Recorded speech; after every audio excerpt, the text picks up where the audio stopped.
Good morning, everybody. This is Mr. Fitzpatrick. I'm back to you today again to talk to you about motivation. Myself and the other well-being teachers were discussing this during the week, and we were trying to come up with a way of giving you some well-being tips while also engaging with Mr. Lottie's initiative, One for the Books.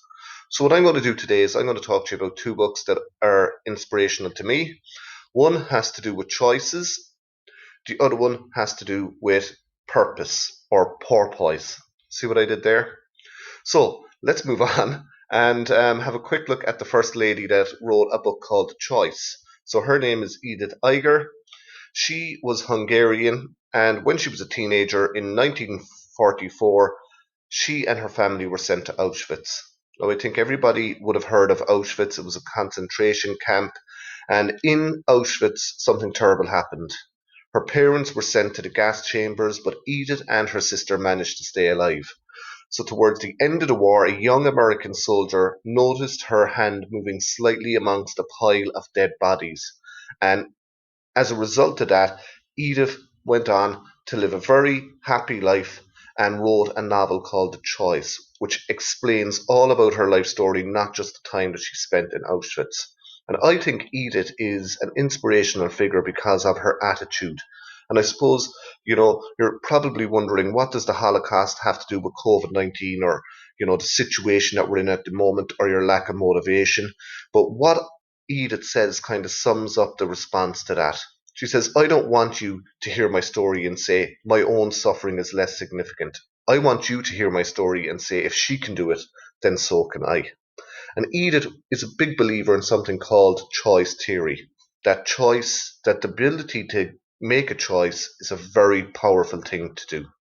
And summed up in this quote, what she's saying is the only place where we can exercise our freedom of choice is in the present. So at the moment, we probably feel a little bit restricted. We don't feel very free. We can't do the things that we would like to do, like meet our friends or go to school or go shopping.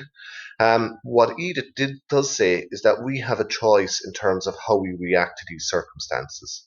We can dwell on the negative aspects of things, or we can choose to embrace this and choose to interact with it positively.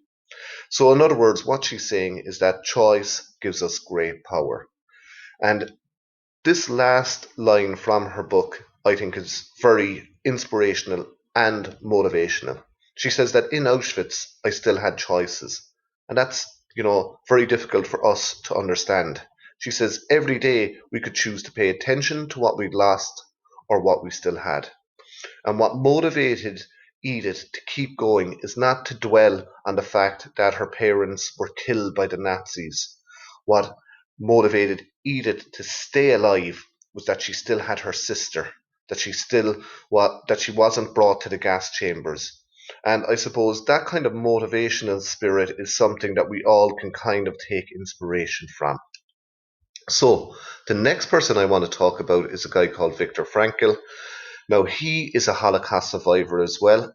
He was from Vienna, and in 1944 he was transported to Auschwitz and later to Kufring and Turkheim, two other concentration camps. Now, Victor did survive the Holocaust. He was liberated on April 27, 1945 by the US Army. And just shortly afterwards, a year afterwards, after he was liberated from a concentration camp, he wrote this book, Man's Search for Meaning. Now, Victor didn't know Edith in Auschwitz, but they did know each other later on in life. And his book that was published, as I said, in 1946, shortly after, escaping the concentration camps or surviving the concentration camps, writes about his experience there, but also his method of finding a reason to live. And this is the idea that I was talking about, is to find your purpose. And Viktor Frankl believes that this was the key thing that kept people alive in Auschwitz.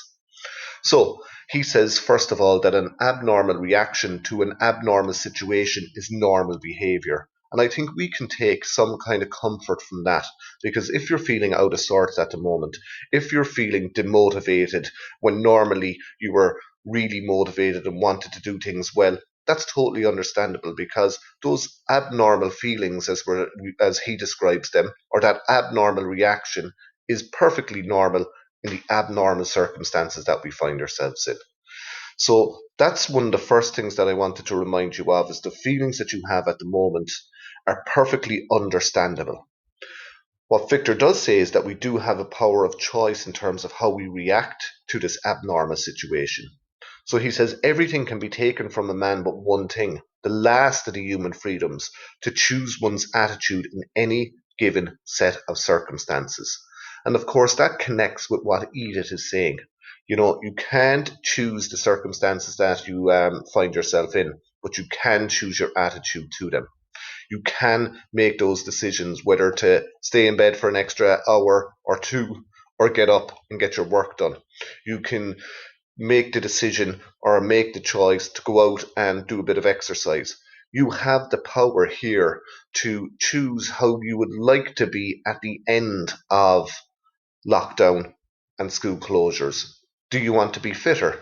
Do you want to be more independent with your learning? Do you want to have learned a new skill? And these are all choices that you have the power to make. And I suppose just looking at things in terms of success and grades and all those things that worry some students, particularly exam students, Victor reminds us, not to aim at success. Don't make a grade a target. He says the more you aim at it and make it a target, the more you are going to miss it. What Victor wants you to do instead is to find your purpose or your passion. Find something that you want to do. So if you're a Leaving Cert student, it might be a college place or a certain type of job. If you're a junior cycle student, maybe it's some of the subjects that you want to pursue next year or in fifth year. Maybe like some of the sciences, maybe engineering or something like that, or um, history. And what Victor says is that that's what you should aim at, being a good history student. The results then will take care of themselves. So I've hoped that has helped motivate you guys, and I hope I've explained things clearly to you. Best of luck with your work this week. I hope you have a good weekend as well. Talk soon.